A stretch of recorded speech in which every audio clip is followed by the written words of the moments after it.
Okay, so for the second try, I'm gonna be going over a couple screenshots I have from an abuse escape support group, and I'm just gonna be talking about the issues that I saw with this when I first got on here. And there's so many things I could say about this because, as everyone may know, I had stopped getting in support groups because, for one, there was just a lot of stuff going on in my previous situation where it was risky. Well, no. That was kind of a second thing. The risk of my relatives knowing that I made a new account or being able to tell based off the post. That was like a second thing. The first thing was just the fact that Reddit is really toxic. I didn't even mean to say the name of that because I'm really not trying to like put anyone who's in the abuse escape group at risk, but I'm going to be covering and editing a lot of stuff out anyway. So, but yeah, it's really toxic, and I had really started to realize that is definitely apt for white supremacists and child molesters and just messed up people who want to push left and right mind hurting political agendas on the kids especially. But yeah, so all of that made that really, really toxic. And it's like the white supremacists can say whatever they want to say, but it's like if they all their little narratives, but you, or basically I should just say me, I couldn't say Jack. Like, the whole reason I was advised to get on that by somebody on abuse evidence channels I used to have was to get on R raised by narcissists. But there was an abusive moderator there who was a feminist, and so she banned me for saying boys get molested too. And it was a whole mess of a situation, but that was that. I mean, wait a minute. That was a sub that I got on that for, and a lot of other people got banned too for no reason. And we had made a whole nother group just to get around that one moderator. And the scariest thing is, she has a kid, and I think she being the moderator had a son. I think and that made it worse because it's those broken women that are scared of men that make their sons become effeminate. They raise them to be women and all that stuff. But that's kind of another story. But yeah, that's why I got off of there. But I got back on because I was trying to get some legal advice due to the whole situation revolving around the police illegally telling my relatives where I live. Well, the police in the state that my mom last lived in, because apparently she moved. But yeah, so that's why I got back on there. But since I was on there, I decided that I should look back in the abuse escape group and also some other groups to try to maybe get advice on some other things, like when it comes to the whole homeless situation. But yeah, so I'm going to go over these and talk about things that I noticed. And something else I could say is that the funny thing about this specific group is that one of the moderators had really started to feel some type of way about me because she felt like I overshared too much. And it's like, of course I was oversharing a lot because when I got on the app, that's when I was piecing together everything, including my trauma symptoms, not even just the situation, my trauma symptoms I had. That's where I was like completely breaking free from the cognitive dissonance and gaslighting, which a lot of people never end up doing, or at least when they finally do that with their abusers, it's when it's too late and they're in their like 30s or something and they're extremely messed up already. And it's like a moderator felt some type of way about that, and it's one of the moderators over this specific group, which is really weird to me because since this is an abuse escape group, of course 99% of my posts about my situation wouldn't even be on that sub. So that means that this specific moderator was going on different subs, looking at my post and then feeling some type of way about it. But yeah, it's just a lot of weird stuff with that. And basically my point is, I kept getting banned for stupid stuff. Well, not kept. I only got banned a few times, like 2 or 3. I would just eventually get mad and delete my accounts, but then I would end up having to get back on there for some other reason. Especially because, like, when you're under 18, there really is no help. So if you're one of the kids that's lucky enough to even know that there are support groups on apps like that, you're most likely going to keep running back because it's all you really have anyway. But yeah, so I kept getting banned, but yet the same child molesters that keep getting reported, and that some of the kids on this specific group will even like make a post about showing the message that the person is sending them, will still be on there. It's like, so me and this girl I know, we made accounts on Reddit, and then we would delete them. But then when we get back on there, each time we get back on there, make a post on certain groups, especially this one, the same molester would reach out to both of us. The same two or three, can't remember. I think it was two, but the same dudes would reach out to us every single time we made a new account and made a post. And it's like, how is this same person or these same people been on this app since 2021, trying to groom people, and yet they're still on here, but I've been banned a couple of times. Other people have been banned multiple times for stupid stuff, just for simply saying something that's true usually. And then there's other people who just have been on there for like the past 2-3 years now, talking junk to the abuse victims and trying to get them to over-explain themselves or feel like they have something to prove about what's happening to them and stuff like that. And it's like, how are these same people still on here? But yeah, so I just realized a lot of stuff about the app, and that's why I got off there, which I did have some other videos about it, but I feel like I kind of explained it better just now. So anyway, that's all I had to say about that. Okay, so for the fourth try, this is a post from a girl who had ran away from her abuse situation, whatever it was, because most people don't go into detail on it because they don't feel comfortable or whatever. And I mean, most people really aren't going to do what I did. And the only reason I did go into detail on my situation, not in this sub but in other subs, back in the midst of my situation, was because that's when I was still working through it and trying to piece everything together. So I don't know what her exact situation was, but I'm assuming she was or had been molested. And of course, when that is going on, there's also hundreds of other things going on. But anyway, to get to the point, she ran away and she was only gone for like, I think 10 days total, because she just got caught by police and taken home today. And then she deleted her account. But when I had seen her post, she had just left like 9 days ago and looked like she left and jumped straight into prostitution, which means that she had no plan to really get in a better predicament. Okay, the recording time ran out, but I'm about to read it. Tip: you don't need to go as far as you think. I'm literally one city over. Like, these cities are connected by a bridge, and I talked to cops here, and I've even gotten a ride from a cop to a shelter.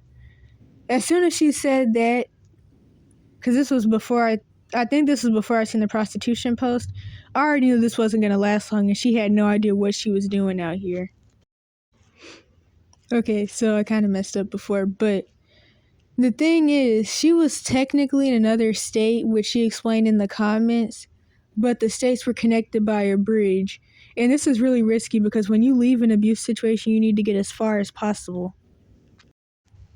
Don't do what I did and do prostitution, but if you do, condoms, condoms, condoms. People will say they are clean, but always condoms, even for oral.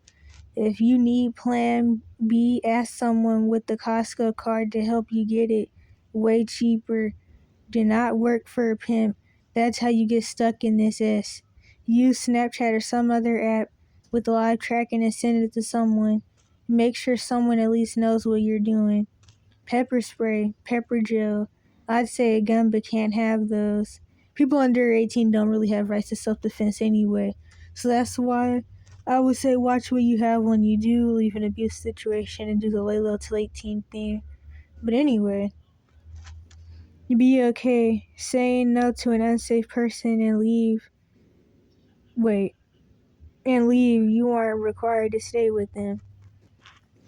So first of all, the fact that this girl had just ran away and was already doing prostitution just showed me that she really shouldn't have been running in the first place, and she obviously had no plan to get into a better predicament, because usually people that are even willing to get into stuff like that have already been, well, okay, wait a minute, they already don't value themselves because they've already been sexually abused in the past, or were recently being sexually abused, like right before they left their situation anyway. But the issue with this is that this means that she was basically just throwing herself into another situation similar to her trauma and not actually leaving to get into a better predicament. And this is why, well, one of the reasons why I'm going to be making a video about how to actually leave an abuse situation, do the lay low till 18 thing the right way with the right mindset. Because it's like a lot of people leave, well, not even a lot of people. Most abused kids are too scared to even try to leave, really. But for the few that actually do try, they either end up getting caught and sent back home or put in jail or whatever, some mental facility, really any part of the Cash for Kids system, or they end up getting stuck and then addicted to drugs, and then they fall down a vicious cycle, because there really is no how-to for leaving, but also most people don't leave with the right mindset or a plan anyway, and that's the issue. And here was a post that she made today. And this was like the 10th day, because like I said, I first seen one of her posts like yesterday, and she had only just left 9 days ago. But anyway, cops got me and they are taking me home. So exactly what I was gonna continue to tell her was gonna happen happened. Because I had already said some other things to her when I seen her prostitution post. One of them, because there was, I think, like two. Or no, there was one. But yeah, like I was telling her that with the situation she had herself in, this really couldn't get unlift, and it could only go two bad ways. I know as much as people want to act like schizophrenia and mental illness is just something that you catch like the common cold and you don't know where it comes from, reality is her being in prostitution was just setting her up to become schizophrenic from having sex with all these different people and gaining and attaching to all their different personalities and all that different stuff that I'm pretty sure I mentioned in my video about what actually causes schizophrenia. But it's like that was one risk, then her becoming a drug addict. The recorder timer keeps running out, but anyway, her becoming a drug addict, not just because due to the weird sexual stuff that you have to do. You may have to take drugs or whatever to help with the pain, but also because pimps and even the people that like to get prostitutes commonly try to get their victims, or well, really, I would say kind of both people are victims in a way, but they try to get them to try drugs to quote unquote help them cope. Then the third thing was the fact that she had no ID, no social security card, and no birth certificate. And that's one of the things that you really, really need, at least an ID, because if you have an ID, you can get in their programs once you're 18 plus to help you get your birth certificate. I don't really know how the whole social security number thing works, but I'm pretty sure there's programs for that too. But, okay, the timer ran out again. But what I was going to say is that if you don't have any vital records, then that's another thing that'll have you stuck homeless, or really just stuck in a predicament you don't want to be in anyway. Because without vital records, you can't get a job, you can't leave the country. Depending on where you are, it could get you deported because you may be believed to be an immigrant. And what was the other thing? I mean, you can't do anything without vital records, basically. You can't go to the doctor. It just puts you in a predicament for failure.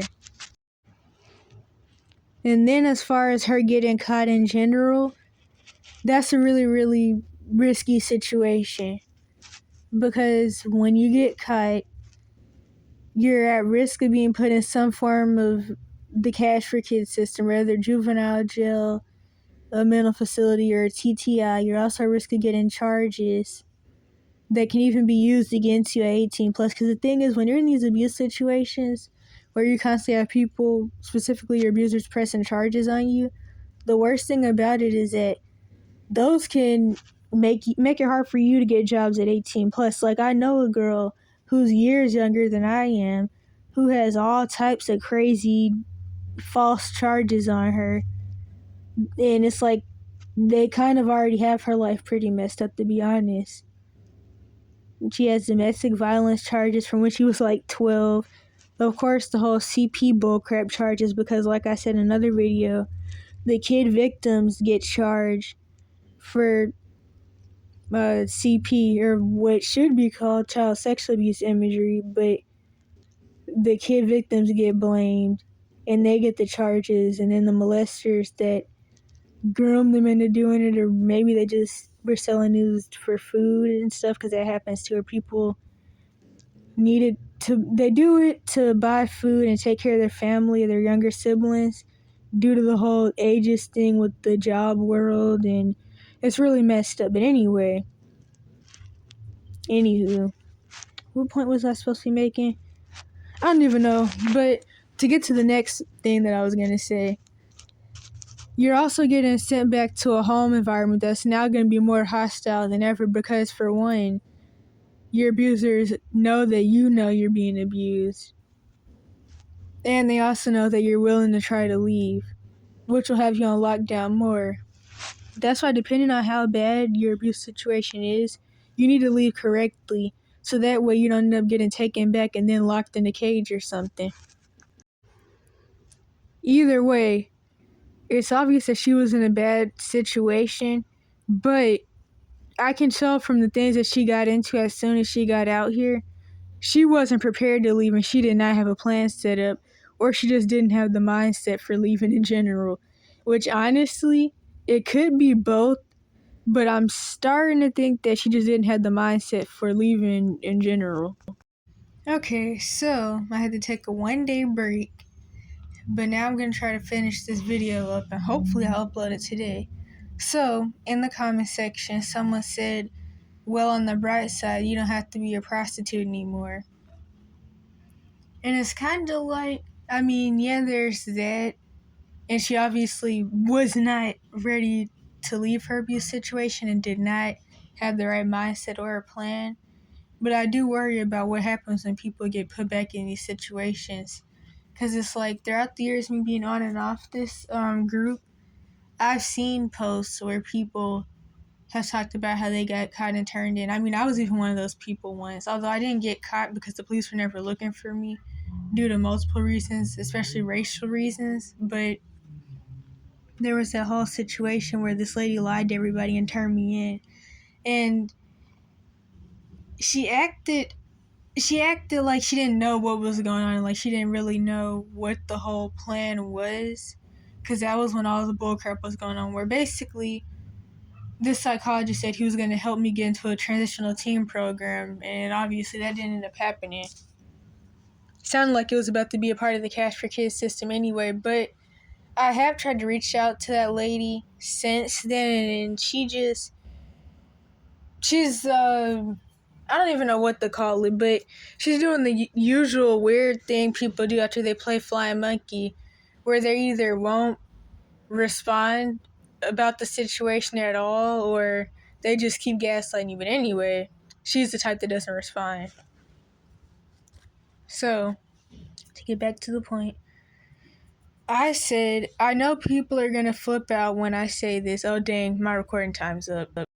Okay, so I said, I know people are going to flip out when I say this, because, of course, whenever you say anything true on this app, people get mad.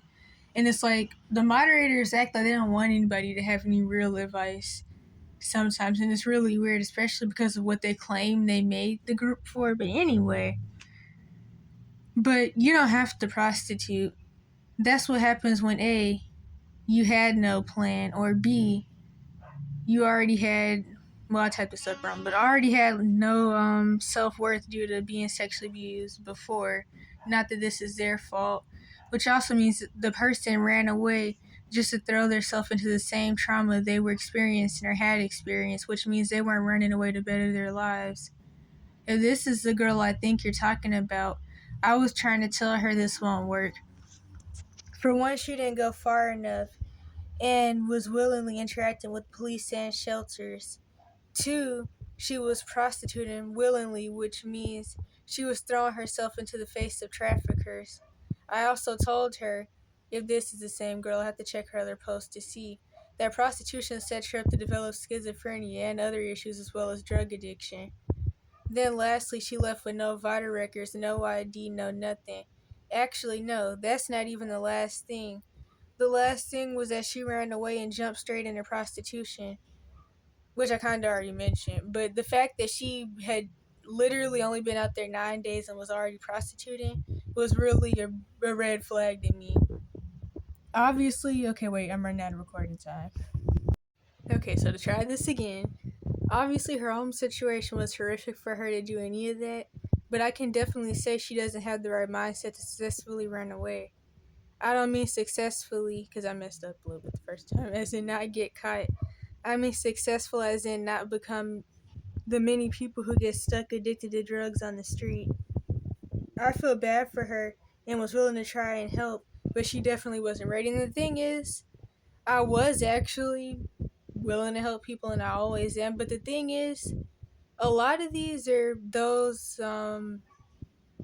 types of people where their abuse systems make them only want to run to pedophiles and stuff. So like when somebody actually does want to help them, they get paranoid and they don't want to tell the person anything. And no, I'm not trying to be like the let me help you lunatics where like I'm trying to force help on people, but it's like these people, like this girl, they say they want help, but then it's like when you try to give them advice, they